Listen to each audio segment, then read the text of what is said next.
Today on the show, HBO, we hope you're listening because we are serving up a hot plate of must-watch TV pitches with a side of Slig and a shot of Sappho.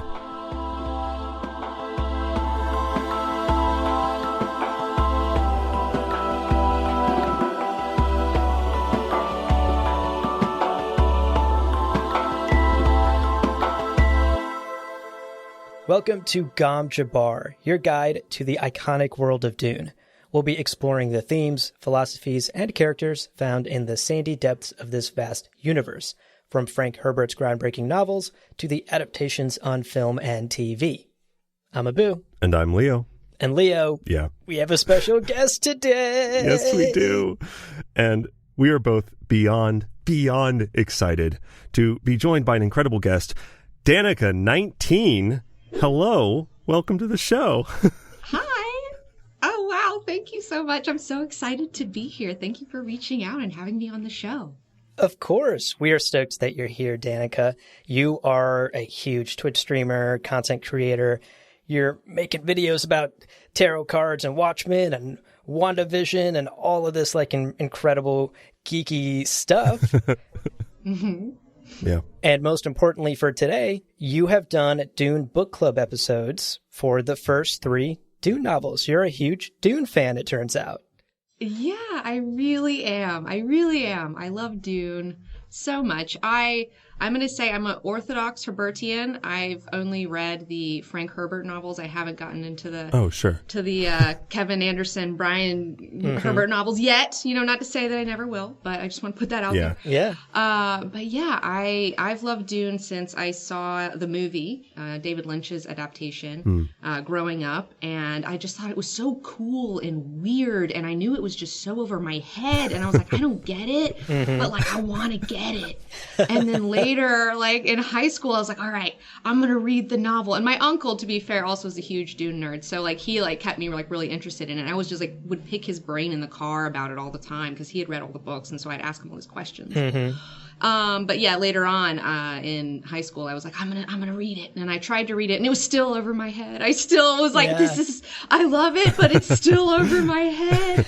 And then I did it again when I think I was in college or something. It was like a little while later. And then it started to click. And I was like, I'm finally ready to understand Dune. And I was just, it's been such a wonderful journey reading his books. And every time I'm like, down or like in a rut or like I'm just like I'll like bust out one of his books and read it and it's just like it's like magic. It like gets me to just like stop focusing on my bullshit and start focusing on the Atreides bullshit. And it just makes me feel so much better about everything. And so yeah, a few years ago I was like, I was in a rut. I was in a weird place and I was like in this desperate zone. And like one night I was like trying to get myself out of this pickle that I had found myself in. And one night I was sitting there in the middle of the night and like this little voice in my head, it was like Dune Club. And I was like, what? And I was like, Dune Club. And I was like, oh my God, I want to read Dune with people on the internet. This is going to be fucking awesome.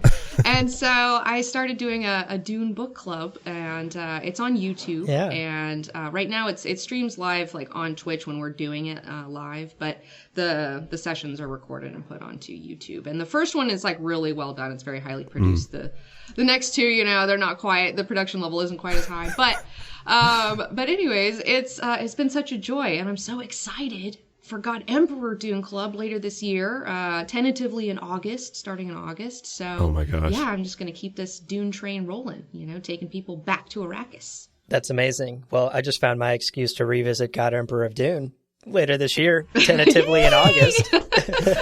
I'm so excited to read this fucking weird book with people. Like, you have no idea. Yeah. I mean, it's plenty weird before that point, but God Emperor is where it just pops off.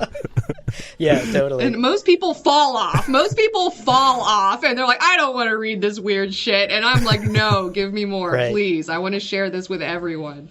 Yeah, honestly, some of the best parts of Dune, for sure. And, you know, I will say, you are among friends here. Leo and I are also squarely in the camp of we have read and reread Frank's own work time and time again. Yeah.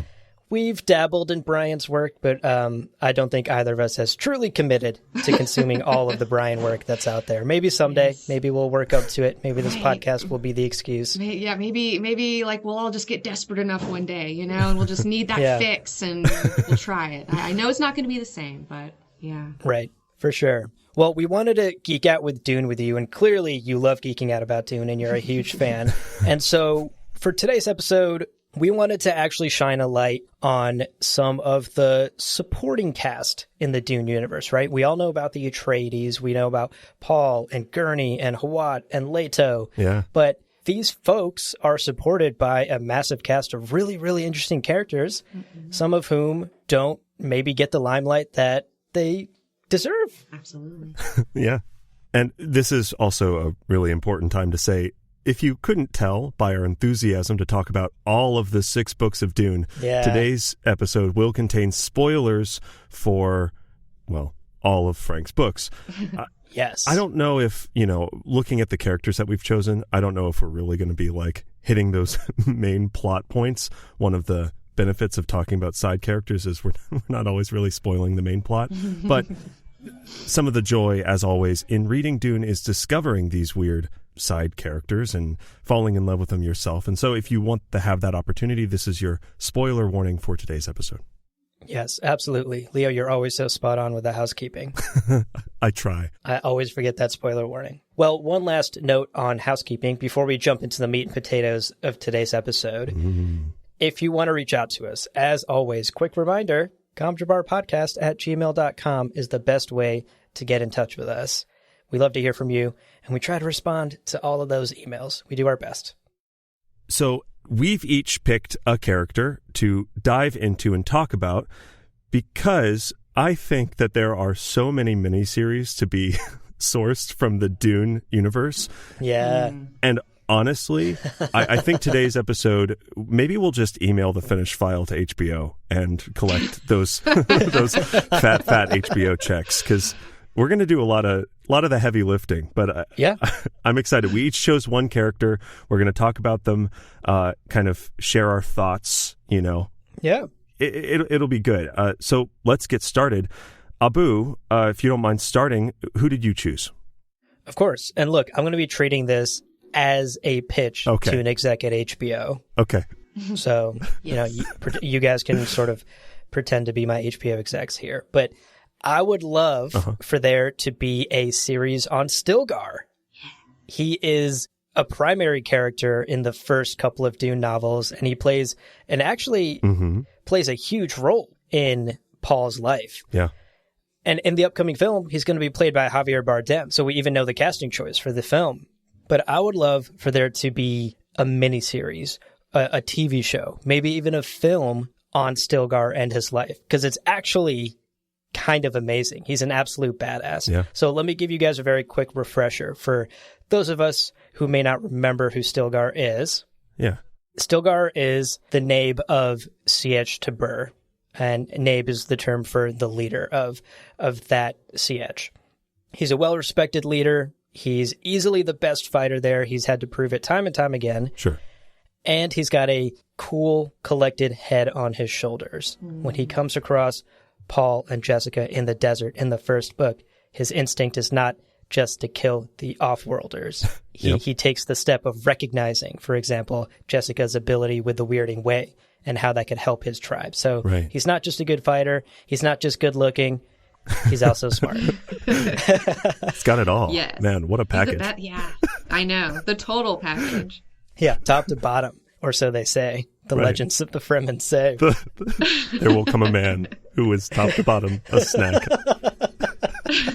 For sure. That Missionaria Protectiva. Well, if Paul is the base of the pillar, then Stilgar is the top of the pillar. Yeah. Oh, well said. Yeah. Completely. And his relationship with Paul really does become almost like a mentor/father figure relationship to Paul. After Paul loses his own father early in the first book, Stilgar kind of steps into that role for him. And as their relationship grows and Paul eventually becomes emperor, Stilgar becomes one of his closest friends and advisors, and probably somebody that he confides in and will admit to killing billions of people. He might not admit that to everyone, but he does in Dune Messiah to Stilgar in private. Yeah. So that shows us how close that relationship between them becomes. So Stilgar, even though he's a side character, a secondary character, is extremely important to the books, to Paul, to the Atreides. Now, what would the HBO series focus on, you might ask? Well, I would love for the series to actually focus on his life before he ever comes across the Atreides. Because it's kind of a wild ride. I did a little bit of research, and let me try and give like the 2-minute summary of what maybe the character arc of Stilgar would look like in this series.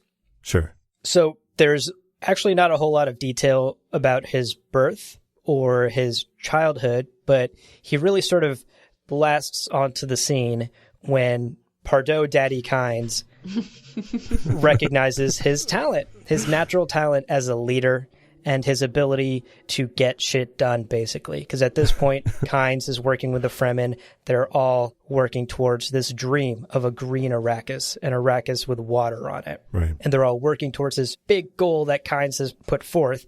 And Kynes recognizes that Stilgar can get work done and that he's a natural leader. He can really help him on this plan to changing the ecology of Dune. So he takes him back to C.H. Tabur with him, where Kynes is headquartered. And Stilgar, as a youngin' here, continues to really gain the respect of not only Kynes, but his fellow Fremen at C.H. Tabur also. Now, at this point, Kynes has a son, who we know from the Dune novels is Liet? Liet? I always say Liet.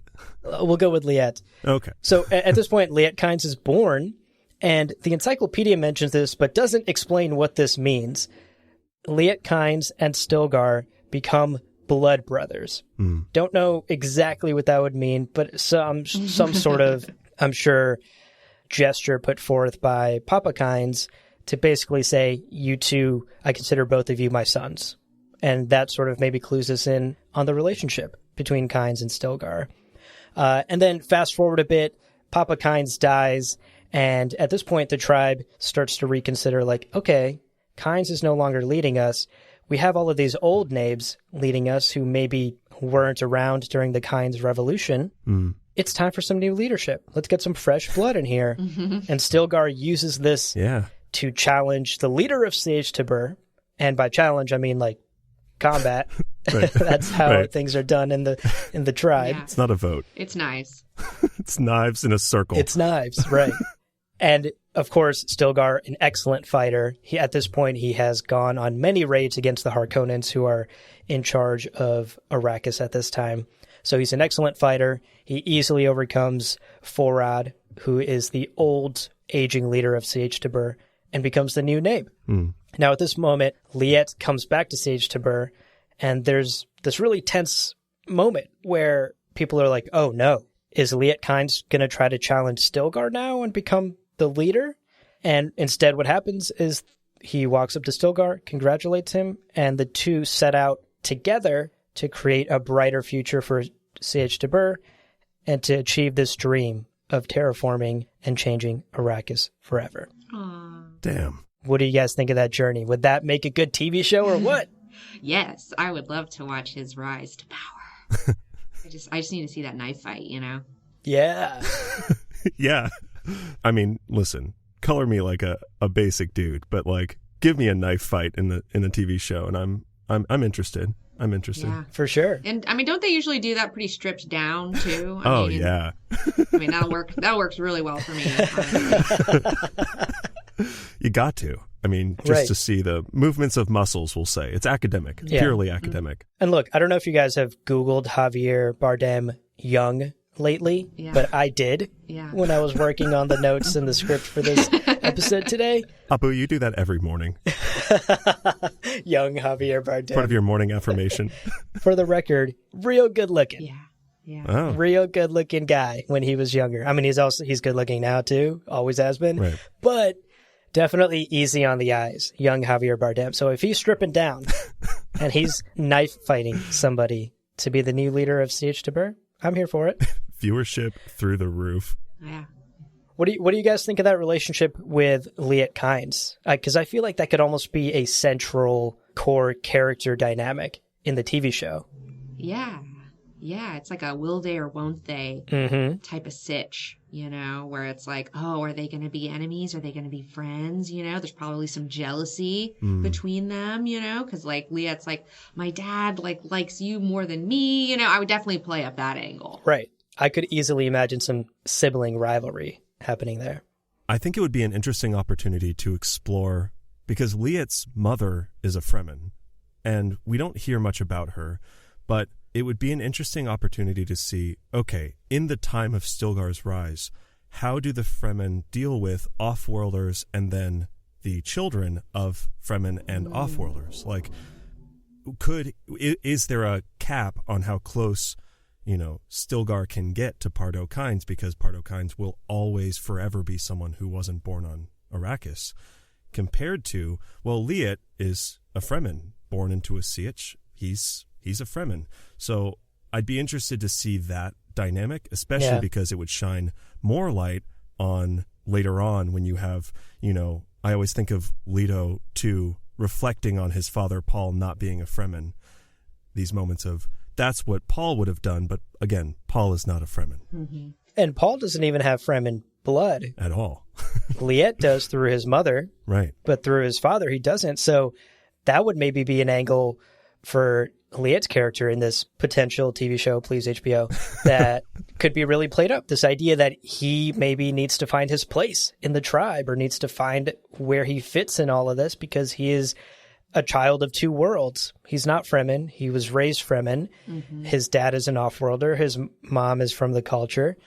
And what does that mean for him or his leadership, or how much the other Fremen children accept him? Totally. I think that would be a really interesting angle to play up on top of this rivalry, blood brother situation with our boy Stilgar. Yeah, yeah.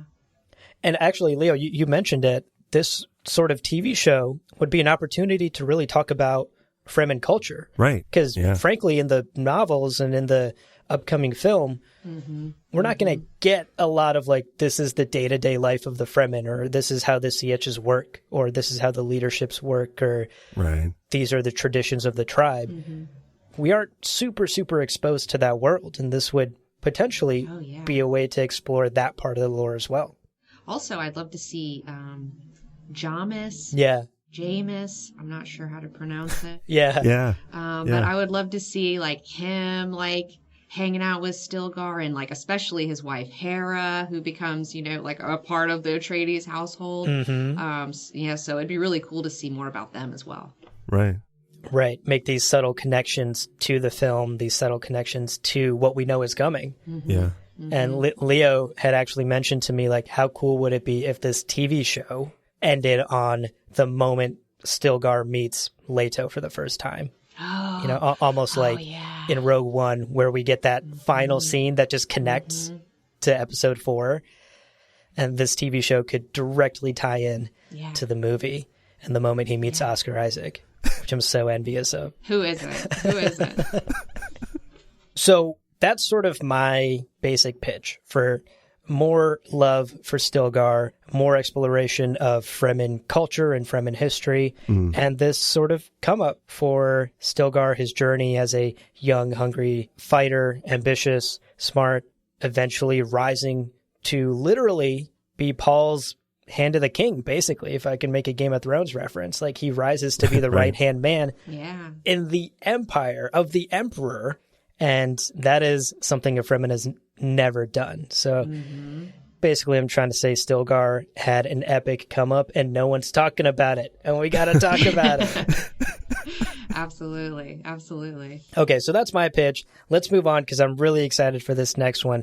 Danica, you had selected a character that you would love to see get some love. Yes. I have selected Count Casimir Fenring. Yes. He is a character that is featured in the first book. He's also makes appearances in a lot of the Brian and Kevin Anderson books. But yeah, he is Count Fenring is the ultimate bisexual assassin who makes being a cuck look cool. He's killer. Yes. He's a killer with the manners of a rabbit. Wait, I'm sold. Here's your blank check. Make it happen. God. I mean, for real. He's the killer with the manners of a rabbit, the most dangerous kind. This man, he is a cousin and grew up as a childhood friend of Emperor Shaddam IV, before he was emperor, when they were just like kids hanging out. So he grew up in the imperial court. Mm-hmm. He was tested with the box by the Bene Gesserit and passed, so he's officially human. They thought that he might be a Kwisatz Haderach. He had a lot of the qualities that they were looking for, but they had some concerns. And so while he's growing, they keep their eye on him. While he's growing up, he definitely foils an assassination attempt on Shaddam before he ascends to the throne, and also probably totally assassinated Shaddam's older brotro, and then his dad, Elrond IX, to secure the throne for his boy. Casual. So, bro, I mean, it's insane. And then he is, later he is married to a Bene Gesserit woman, Lady Margot. And then they know for certain that he cannot be their Kwisatz Haderach because he has an inability to have children. He is called a genetic eunuch. And so the Bene Gesserit, they need you to breed, and he can't do that. And so instead, Lady Margot's whole mission changes because they're like, oh, you're going to breed with this guy. Well, he can't breed. So what do you do? Mm-hmm. So they're hanging out. She trains him the Bene Gesserit ways. He's super into it. But then at some point she has to tell him, since we can't have kids, the Bene Gesserit, they really want me to go on these brood mare missions, and I have to go seduce seed from other dudes and then pass them off as our kids. And he's like, okay, and not only is he like, okay, he helps her. Yeah. We see it in Dune when they're on Gidi Prime, where he's playing interference with the Baron, while Margot goes to seduce Fade in order to preserve the Kwisatz Haderach bloodline, since Jessica, refused to have a daughter for their program and had Paul instead. That daughter was supposed to be with Fade, right? Well, that's not a thing. So they're like, well, we got to get these Fade genes, and he's probably going to die young because he's crazy as shit. So that, and she does, and she friggin' does. It's crazy. They totally pull it off. Also, he could have killed Paul. Yeah. At the end of the book, the Emperor is like, hey, after Paul kills Fade, oh my gosh, surprise, Fade is murdered. So he's like, hey, I need you to take care of Paul. And this is the first time that he refuses an order from his emperor. Mm-hmm. He is like, I can't do it. I'm sorry, bro. I just can't do it. Yeah. Because he recognizes so much of himself in Paul, and Paul likewise sees him. Yeah. He sees him and how his genetic flaw just twisted his entire life. And through this understanding that no one else in the Imperium has ever seen or understood or had sympathy for in any way. Because of this, he can't go against Paul. Mm-hmm. He's kind of like an anti-Paul. He's like an anti-Kwisatz Haderach. Mm. Instead of his hyper-awareness going outwards into time and space like Paul does, his power is to go inwards. Like Fenring works behind the scenes as an expert spy and hitman. He's like the power behind the throne, and he is invisible to prescience. Yeah. So Paul cannot see him in his prescient visions. While Paul's destiny is quite the opposite, Paul's destiny is to draw, the eyes of the entire Imperium upon him as emperor. Yeah. So it's like you got Fenring kind of hiding behind the scenes. Paul has to be front and center. If this was going to be made into a show, I would just love to see his whole life, starting with him growing up in court, being tested by the box, securing Shaddam's throne, becoming the spice minister. Now, here's where I did some research into the Brian Herbert books. He becomes a spice minister, and they try to make a synthetic melange, but it's a total disaster. It does not work out well for them. But he gracefully gets out of that clusterfuck, you know, like always. I'd love to see his marriage to Lady Margot and their whole deal and how she came to him like, hey, I'm going to have sex with other men and carry their child, and like how that whole conversation went. Yeah. I mean, I was reading in the Dune Encyclopedia that she possibly was poisoning him, or maybe she like could have, I mean, there may have been some, like, it may not have been something that was like, so like, oh, excited at the beginning. I don't know, but I would like to see, you know, how that played out. And I love their cute humming language that they have. They like, he does this kind of Jeff Goldblum-y like, and like, it's really, you know, it's annoying to people, but like really it's like some secret language, which is like so cool. And also, you know, he spent time on Arrakis while the Harkonnens were there, and he was kind of spying on them for Shaddam to make sure that like they were doing what the fuck they need to be doing. But he was also the governor of Arrakis during the changeover to the Atreides, and I'd love to see how he orchestrates their fall behind the scenes. And reportedly, he bribed people with 1 billion Solaris to keep the Emperor's name out of the coup, out of the fall of House Atreides. So seeing him going around bribing everyone, like figuring out how to keep the Emperor out of all this, that would be really interesting. Obviously, his trip to Giedi Prime to fuck with the Baron and help Lady Margot steal Fate's seed would be cool. I'd love to see his perspective on the fall of House Carino. And also, this is from the Brian Herbert books, I would love to see him being in Paul's court in between the events of Dune and Dune Messiah. He has his daughter, like Fade's progeny with Lady Margot. Her name is Marie, and she hangs out with Alia, baby Alia. Like, so it's like, whoa, like, I mean, can you imagine Alia playing with anybody, you know? But she's got to have somebody to hang out with. So I'd love to see Marie and Alia, like, hanging out, like, and what that whole deal is. And then, obviously, their failed assassination attempt where they try to, like, kill Paul.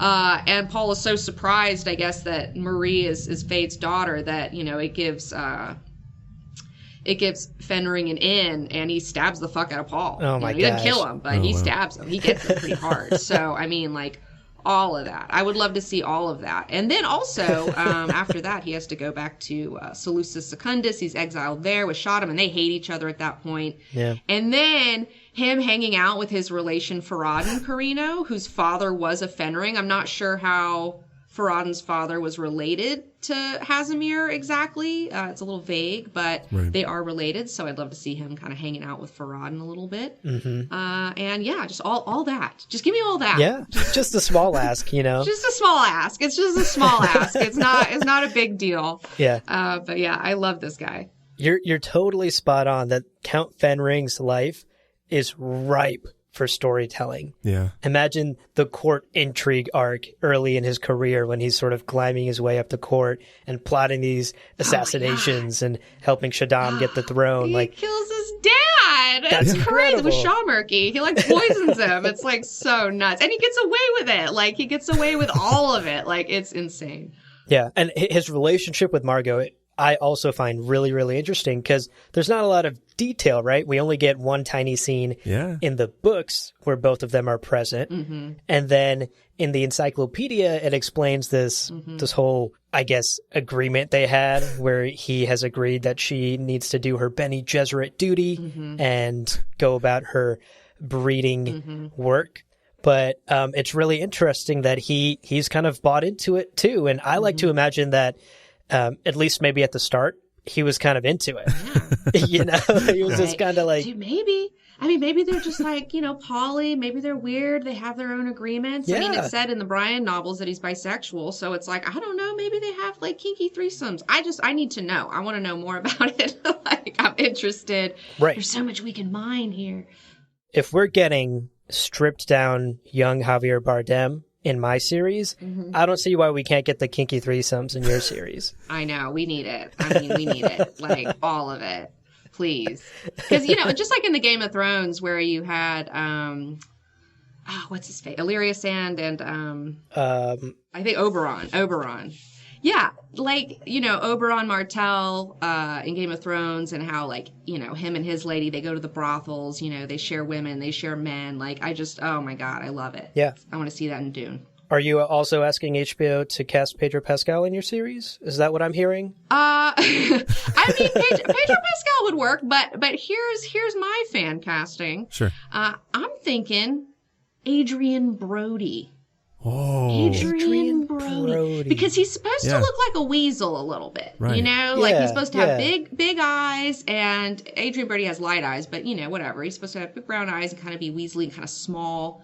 He's not like a big guy. And I just feel like Adrian Brody, with Jeff Goldblum giving him vocal lessons, would be perfect. Right. Yeah, long-haired. I just Googled some images. Long-haired Adrian Brody is basically exactly how I picture Fenring. Right? He also is kind of giving off like big cuck energy. That's a really great casting choice.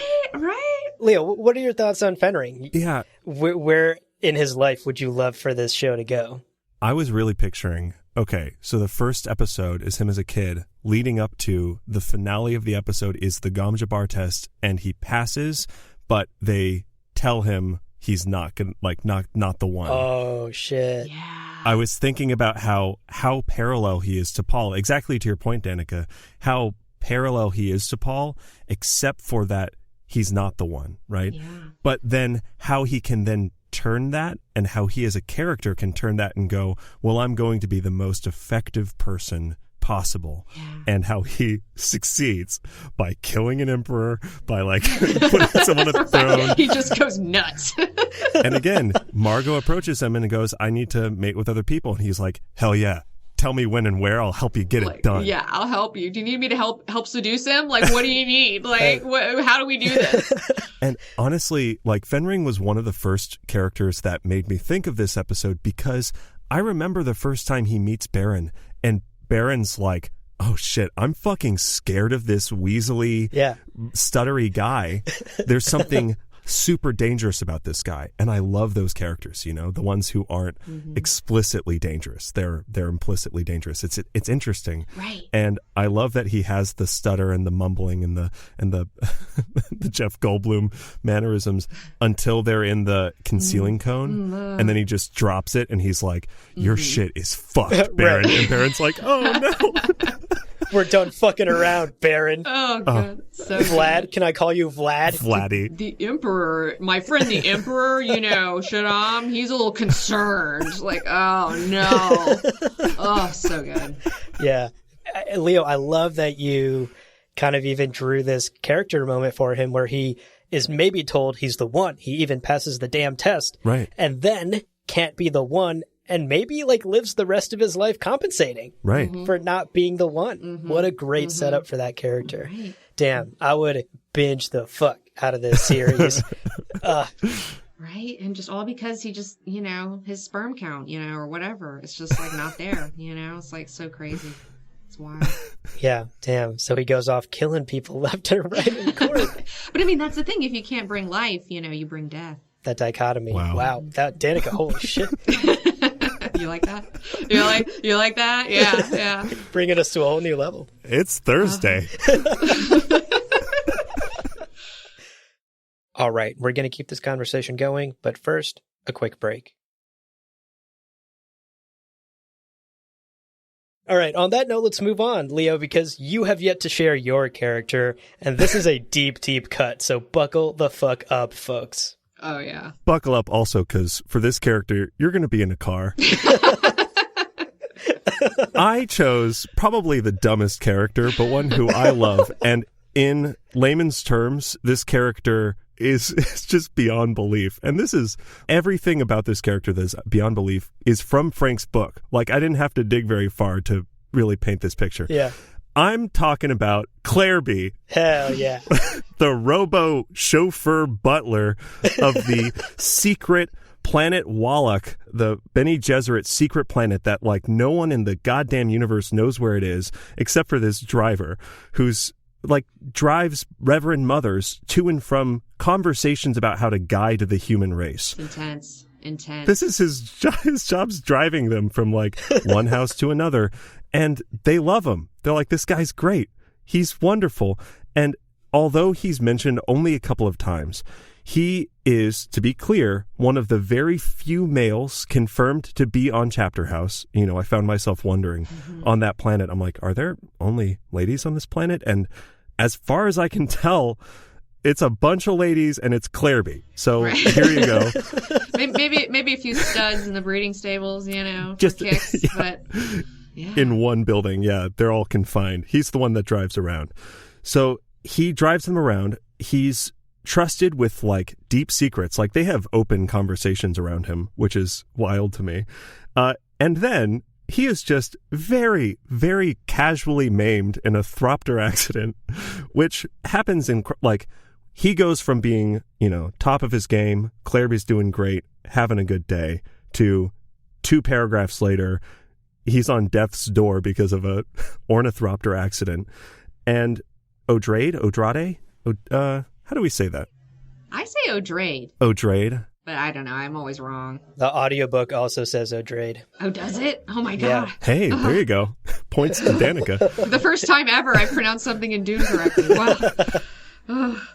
Odrade is faced with this decision.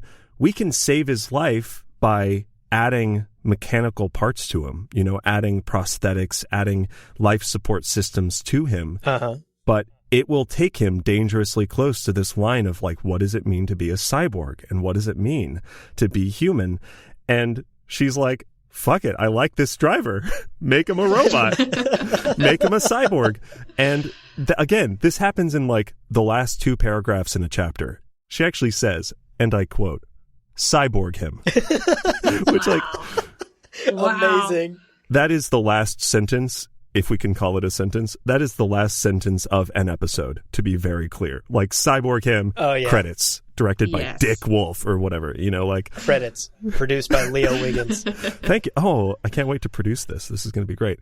Now, I admit that this is a little bit of a meme, you know, but in the same way that I constantly have an interest in learning more about day-to-day Fremen life or day-to-day life for the average citizen on Kaitan, or what is a factory worker on Giddy Prime. What does their life look like? I'm curious. I want to see these like fabric, these details of life come out. So a transport specialist in the Dune universe has to have an interesting life. And, you know, where was he born? Was he born on a planet we know, or was he born from some other distant, obscure one? Did he dream of becoming an excellent driver for semi-immortal witches on the most secretive planet in the universe? I don't know. How do you get that job? You know, like, it's a really good question. Where did he send his Distrans resume? Like, how did he do this?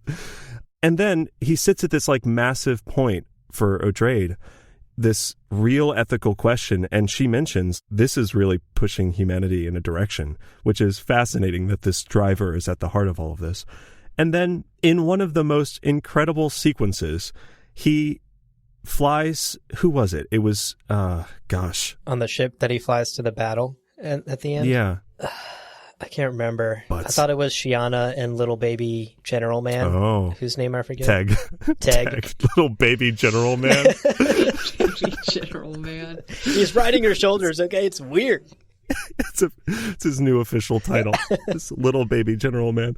Teg. I think you're right. Teg and Shiona. Wait. Here it is. He died after taking Darwi Odrade, Dortulja, Suipol, and Tamalane to Junction to meet the Spider Queen. There it is. As he destroyed his vehicle before it could be taken by the Honored Montrese. Gotcha. So it was Odrade. Thank you for looking that up. Yeah. I remember Odrade, someone being like astounded that he was a robot, which, yes, that's astounding. Well, I mean, the BG are just so anti-robot. I mean, everybody in the universe is, but them especially. So for them to be like, cyborg him, that's huge. That's huge. It's massive. And then, so he lands the ship. They all get off. And then to prevent the Honored Montrese from like capturing him and, I don't know, torturing him, he blows himself up and he dies. And at first I was like, oh, that sucks. But then it mentions that he does this in exchange for being brought back as a Gola. Jesus. Which I want to make this very clear. Yes. Let's list the people who have been brought back as Golas that we know about, other than like the Tleilaxu Masters. It's like Duncan motherfucking Idaho. Okay. and then it's Duncan forever. Right. It's like Duncan, and then Duncan, and then Duncan. Yeah. Well, in the Brian books too, there's like, I mean, I guess they bring everybody back. They bring like Paul back. They bring like Teg back. They bring Leto the second. I don't know. I think they bring like everybody back because they just, I don't know. In Hunters. But that's a good point. Teg was also a Gola. Teg was a Gola. Right. But again, literal general. Right. Supreme Bashar. Yeah. For the Bene Gesserit, right? Like, we're not talking like the bus driver that took your kids to school. Right. Like, no. He is, as far as I'm concerned, Clairby is like definitely clearly a Kwisatz Haderach of some variety. And it would be so funny. Maybe like, okay, pivoting a little bit, maybe I want a TV series done by like Justin Roiland and who's like the Adventure Time guys. That would be so good. Like if they did a Clairby series. Oh yeah, I'm in for that. Yeah, is it? Yeah, I gotta know, like an animated Clairby series, like animated by like Titmouse Studios and stuff. Oh my god. Yeah. Oh. Exactly. Kind of like Midnight Gospel or like one of those like super fucking weird like. Yeah. Maybe he's just high on Samuta all the time. They don't mention that, but it makes it better. Well, what arc are you thinking, though, for the show? Like, is Clairby getting into hijinks with the Bene Gesserit? Or is he, like, literally just trying to do his job and drive the van and ends up doing hijinks, like, against his will? He's just trying to drive the van. Now, Abu, I know you ask that with good intentions, but you've immediately poked a hole in my plan because there isn't necessarily a good single arc for this. It would have to be sort of an episodic thing where you kind of jump in and what's the crisis today? Oh my God, the apple orchards need pesticides. Let's get this one mother, Reverend Mother over there. But I think, again, it would probably have to be something a little bit wackier and a little bit looser and a little bit, maybe like a limited 2-episode, 3-episode thing to just highlight the absurdity of some of these elements. Yeah. I don't know. I just, I would feel like I hadn't done my duty as an absurd Dune fan to highlight the incredible glory that is Clairby. This was an excellent pick.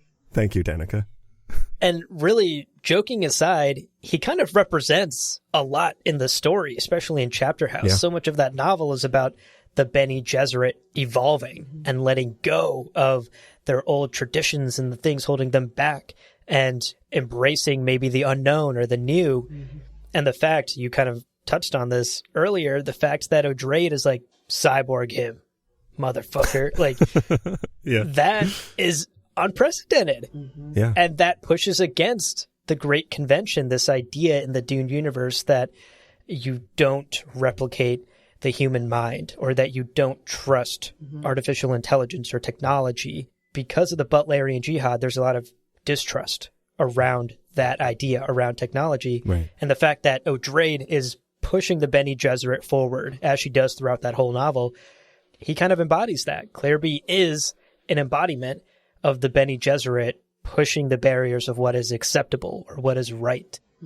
Clairby is just that first step. They can cyborg him. They're allowed to. Right. They can bring him back as a Gola. Like, not that they haven't done that time and time again before, but it's just really interesting to think what Clairby represents in that story too. If I can get a little overly serious here, sorry to bring the mood down. No, I really appreciate your attempt to salvage my meme. But I'll actually say, as you were talking, you're right. In a lot of ways, he represents humanity on a planet covered in semi-immortal witches who are steering this vessel of humanity forward. He's just a guy. He's just a man. A cyborg. He's just a yes, there's the trailer. He's just a human, and I think you could actually make a pretty good show where he is the canary in the coal mine for the Bene Gesserit witches, for the Bene Gesserit Reverend Mothers. He's the human who they're looking at, and as they're driving, maybe they're reminding themselves this is what it means to be human, as much as they all have, millions of internal lives. Yeah. To see this guy who just drives them from place to place, you could actually probably make some pretty compelling scenes of, O'Drade says, hey, take me for a drive. Yeah. I need to talk to you about something. Yeah. I've got this plan. well, what do you think of this? And he's like, whoa, that sounds scary or whatever. Right. So you're right. I mean, he does represent a lot more than I even gave him credit for. It's still a little hard to like string together a cohesive beginning, middle, end, but there's a lot that could be done.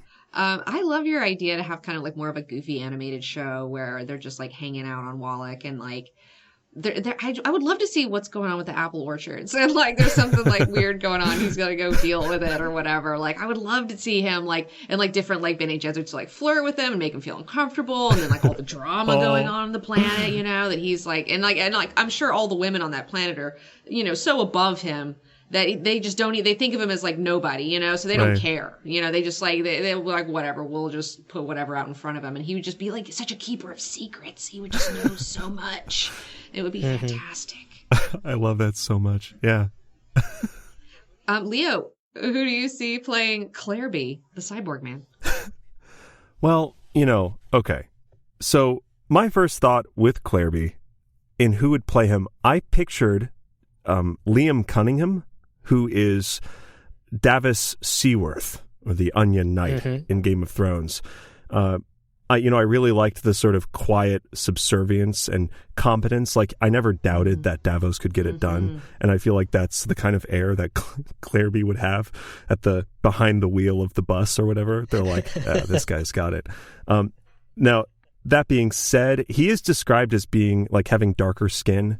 So I'm not sure if that means that he's would best be portrayed by like a black actor. So I was thinking about like what would a good actor be, and I recently watched. I don't know, Danica, if you've seen. Did you watch Lovecraft Country?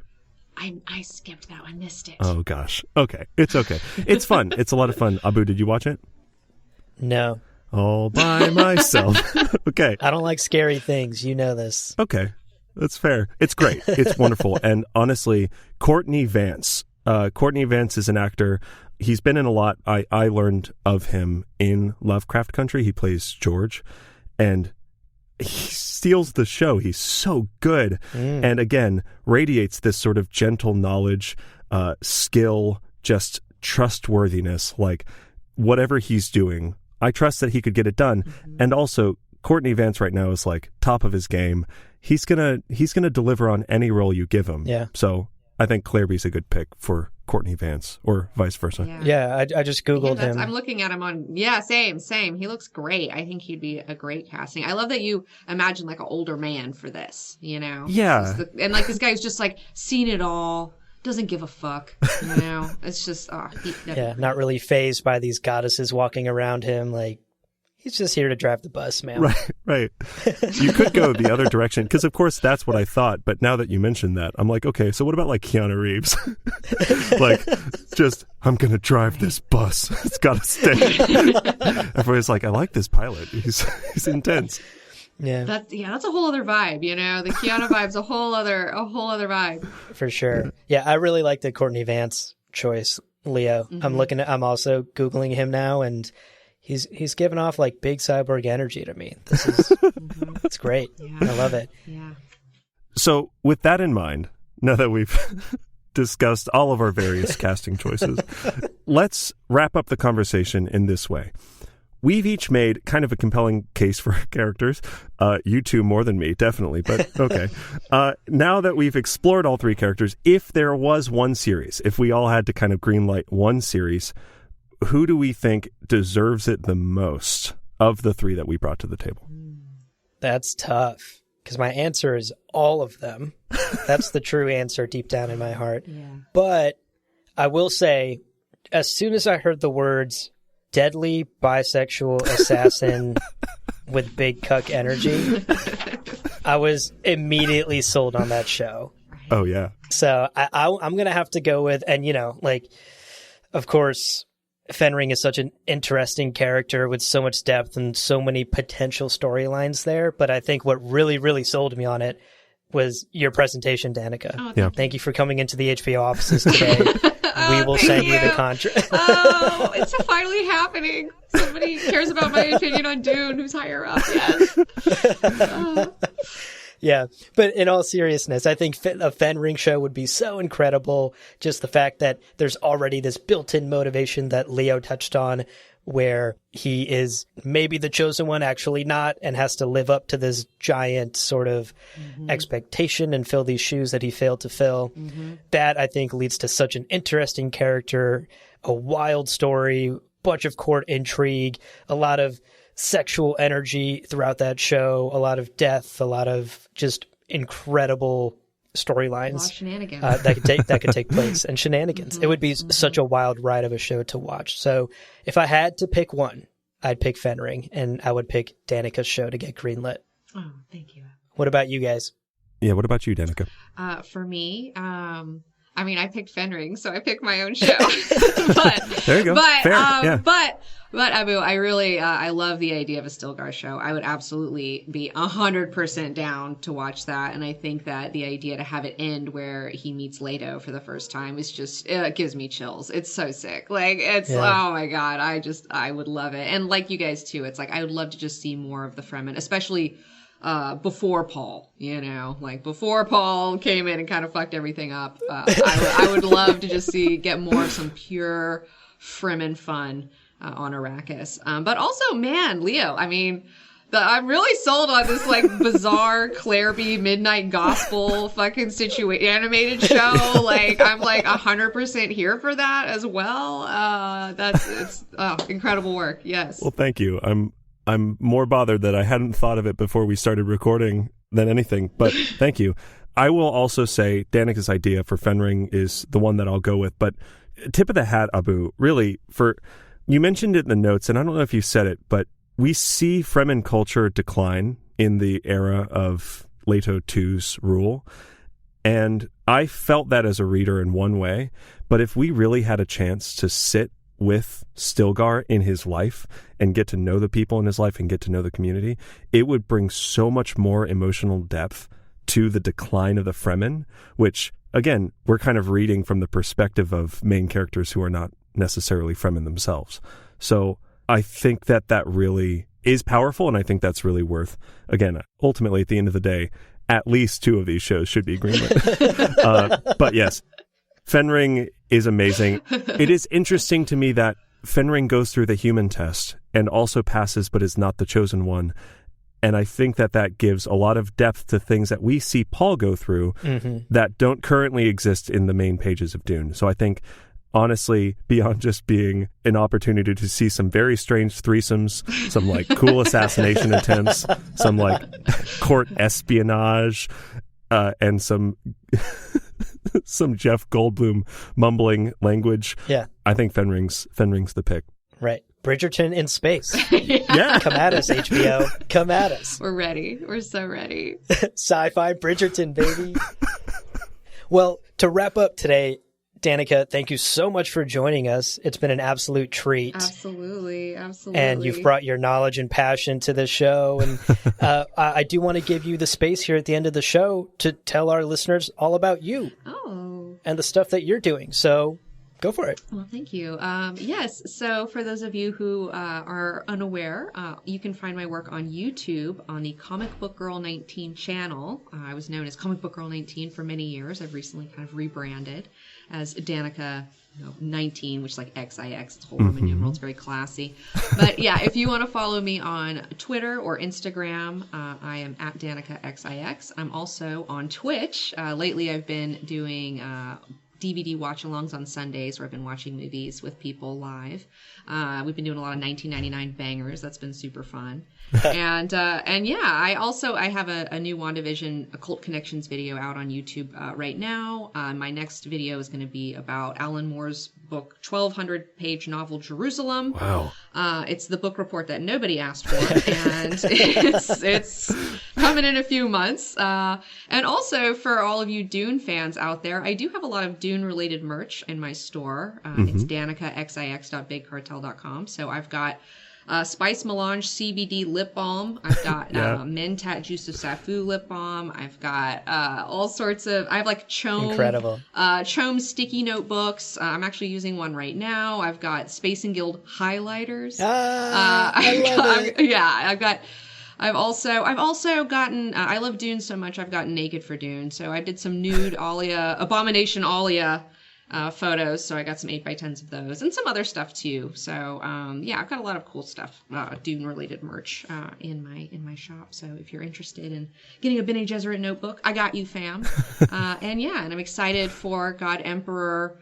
Later on this year, God Emperor Dune Club. And another Dune related thing. Yeah. I created an EP, an album with my friend Akira the Dawn, and we did Dune Wave 1, so that's available. Whoa. Where it's 4 songs and they're all like quotes from Dune and with music behind them, and they're very, very catchy, and I am, speaking the words. And then hopefully later this year we'll have Dune Wave 2. So, and hopefully we can make that into like an album or something. Get it pressed on some vinyl. We'll see. Amazing. Oh, hell yeah. We'll see what happens. Amazing. But yeah, look forward to God Emperor Dune Club coming in August this summer. That's awesome. And all of that info will be in the show notes.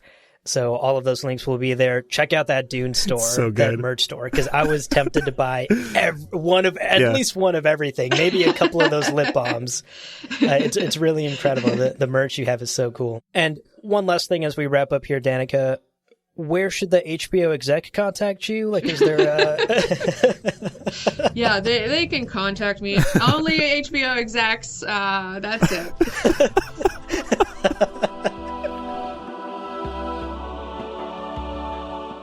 Well, friends, there is no real ending. It's just the place where you stop the recording. But this podcast is always one step beyond logic, so help spread the word of Muad'Dib and leave us a review on Apple Podcasts. And be sure to check out the other shows on the Lore Party Podcast Network on loreparty.com. You can also follow us on Twitter and Instagram at lore_party. Thank you so much for listening, and remember, he who controls the podcast controls the universe. We'll see you on the golden path.